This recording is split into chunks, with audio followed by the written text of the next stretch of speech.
Partagez le live s'il vous plaît, on a des informations. Reculez, reculez, reculez. Allez Yasmina. Donc, on t'entend Yasmina.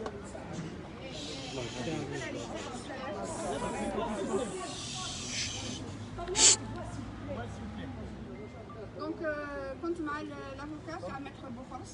Je suis journaliste et j'avais demandé à le voir à ce titre, étant donné que j'ai aussi la famille de M. Bofors. Donc, M. Bofors, alias Samir Dezed, est bien ici. Ce n'est pas. Donc, il a bien été appréhendé pour être extradé. Donc, Maître Fox, qui est l'un de ses avocats, ce n'est pas le seul avocat. D'ailleurs, c'est un autre avocat qui prendra la relève. Ce sera Maître Plouvier, Eric Plouvier. Il verra le procureur, mais le juge, on ne sait pas encore quand. Demain, ils verront s'il accepte l'extradition. S'il accepte l'extradition, Ferret. Et s'il n'accepte pas, ils vont voir si ce sera un écrou, il sera mis sous écrou extraditionnel ou s'il sortira le temps de cette décision. Bien sûr, il y a 10 jours pour faire appel, mais à part ces 10 jours-là, il pourra être entendu par le juge plusieurs fois. Mais là, il est en garde à vue, là. Il n'y a pas de... additionnel. Oui, il est en garde à vue. C'est quoi le délai, madame? Pardon, le délai de quoi? Extradition. Extradition. Justement, alors, ce qu'il faut préciser, c'est que ce n'est pas la France qui l'extrade, c'est-à-dire qu'il l'accuse plutôt. Ce n'est pas la France qui l'accuse, c'est ce qu'il dit. Moi, je vous parle de ce qui est déclaratif. Ce n'est pas la France qui l'accuse. C'est une procédure normale de la demande d'un État à un autre État, deux États entre lesquels il existe des accords. Donc voilà ce que m'a expliqué le... Voilà. C'est pas elle qui vous poser les questions. D'un État illégitime.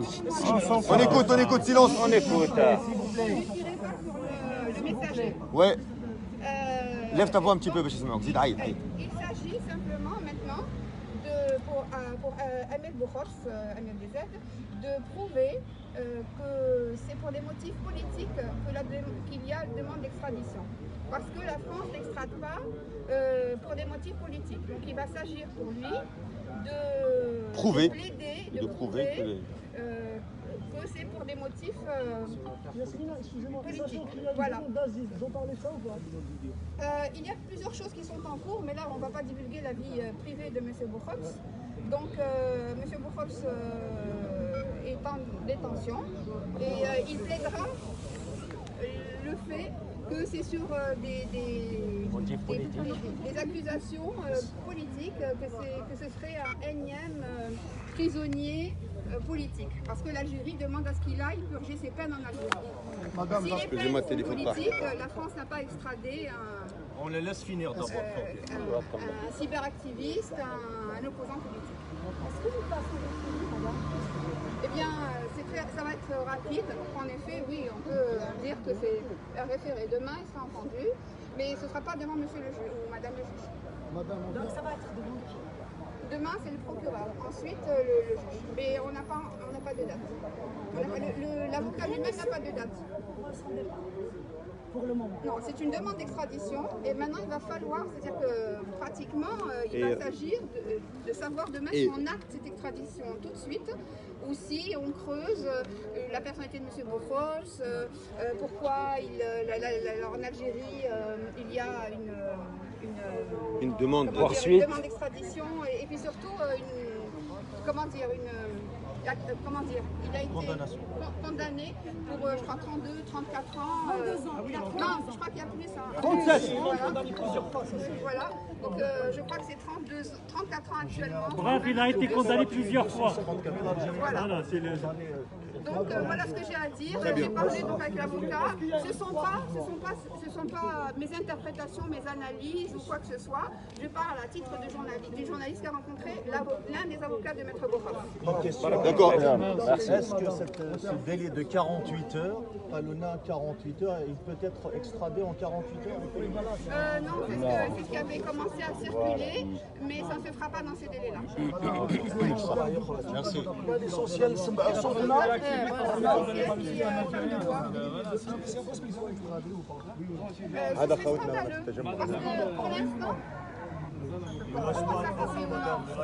vous êtes son épouse? Non, son épouse. Je ne vais pas donner des pourcentages. Je sais que les politiques, dans leur politique politicienne, ont l'habitude de donner des pourcentages, des machins, mais c'est pas raisonnable. Donc il y a des mesures qui sont prises. Il paraît que ce serait dans un contexte normal. C'est son avocat qui le dit, donc on pourrait le croire parce qu'il est quand même de son côté. Et maintenant, non, ça ne se fera pas en 48 heures, puisqu'il m'a expliqué un peu les rouages que je viens de vous décrire. Donc Yasmine, une dernière question. Est-ce que l'avocat nous permet de faire des choses comme ça, de faire pression? Comment il voit les choses, l'avocat? Est-ce que ça dérange l'histoire de Amir? Je m'engage à regarder le live que j'ai fait avec lui, parce qu'il le dira mieux que moi de toutes les façons, puis vous n'aurez pas l'intermédiaire que je suis, vous l'auriez de première main. Est-ce qu'on peut le rencontrer alors? Est-ce qu'il peut? Il est à l'intérieur? Pardon? Il est à l'intérieur, l'avocat? Non, il est parti. Non, et puis il a préféré parler à une personne, et je vous transmets ce qu'il a dit. Et puis surtout, vous avez ce qu'il a lui-même déclaré sur une vidéo. Donc je vous engage à aller voir ça. Il l'explique bien, de façon. Mais Pauline, en deux mots, est-ce qu'on se rassemblant ici? Est-ce qu'on se rassemble ici? Est-ce qu'on nuit à l'affaire ou non? Ou là on reste, on fait une pression, qu'est-ce qu'on doit faire exactement? Je vais poser cette question clairement. Bien sûr, nous c'est. C'est normal, c'est l'avantage pour lui. Oui. C'est l'avocat qui parle. Donc l'avocat, quand je lui posais la question, je lui ai dit, je sais que ce n'est pas très classique de vous poser cette question. Est-ce que c'est une bonne chose que ces fans, que ces supporters viennent manifester? Il était dubitatif, mais c'est en même temps son rôle. Il a dit, moi je ne suis pas pour les pressions sur l'appareil judiciaire. Oui, sur les institutions. Et c'est tout. On attendait qu'il dise ça, c'est normal. Vous êtes dans son rôle, il est dans le sien, et tout va bien. Très bien, merci. Donc on continue de faire notre pression ici. Et comment on peut être informé de la suite, des suites? À travers quelle page? La page de Amir, elle est toujours active. Donc est-ce que vous pouvez publier les informations, le procès, tout ce qui va suivre dans la page de Amir? Le plus important maintenant, c'est que les médias se saisissent de ces questions-là, parce que c'est aussi leur rôle, normalement. Et pour cela, il faut des communiqués de presse, il faut que l'AFP, par exemple, fasse passer l'information pour que les médias puissent se saisir de cette question-là, qui est importante, parce que ça commence par Amir DZ. On peut penser ce qu'on veut de lui, il a le mérite d'exister comme tout le monde, mais si ça commence par lui, ça finira par nous tous. Par tous, exactement. Tout à fait. On est tous solidaires. هم السابقون ونحن اللاحقون. Cette manière de procédure. Donc on va rester ici. Encore. Donc, on ne sait pas si on doit rester ici ou là. ادونا كاع للحبس. la base, c'est que on sera là demain, Inch'Allah. Non, on va rester ici. La Constitution française, elle nous permet de rassembler ici. Voilà. Le droit de rester à partir du moment qu'ils ne sont pas envie de partir. Non, mais qu'est-ce que le gars, sans autorisation, vous pouvez. هذه ما على بالناش ولا في مصلحته لا باش يريحوا هنا يا خويا. هذه ما على بالناش. Bien sûr.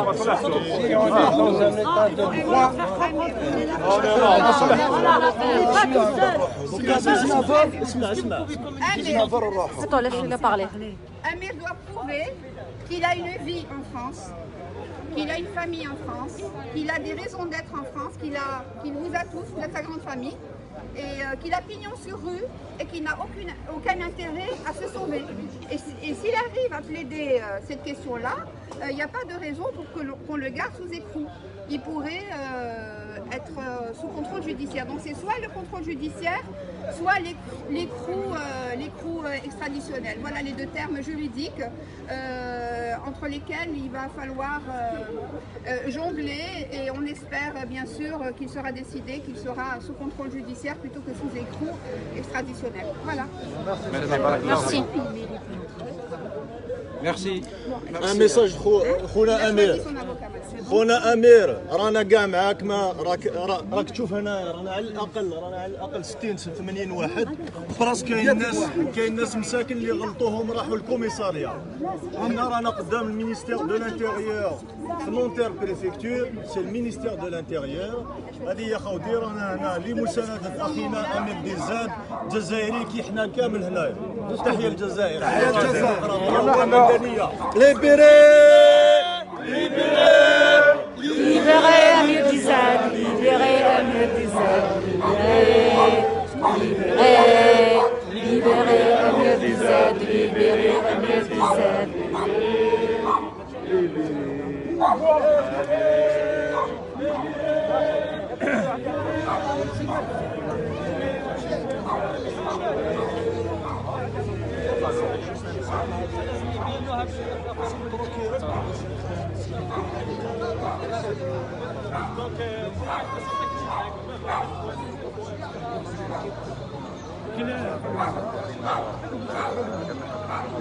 Il y a Rachid, les journalistes هنايا, faut pas lui reprocher de ne pas parler l'arabe.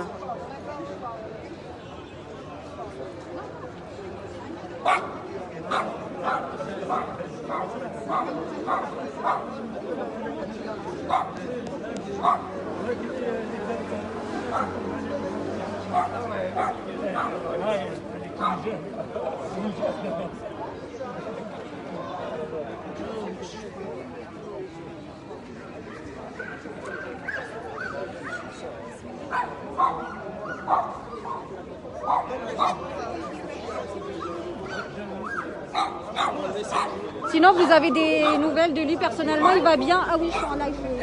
Oui, pardon, oui, je suis en live. Oui. L'avocat a dit qu'elle était détendue. Oui. Il avait même un sens de l'humour, comme d'habitude. D'accord. Et donc ça fera plaisir à sa famille de le savoir. Tout à fait. Donc il a le moral, surtout en Algérie, oui. Voilà. Donc, il est égal à lui-même. C'est pas la première fois qu'on vient l'embêter, donc il est droit dans ses bottes. Ok. J'ai bien compris. Très bien. Merci.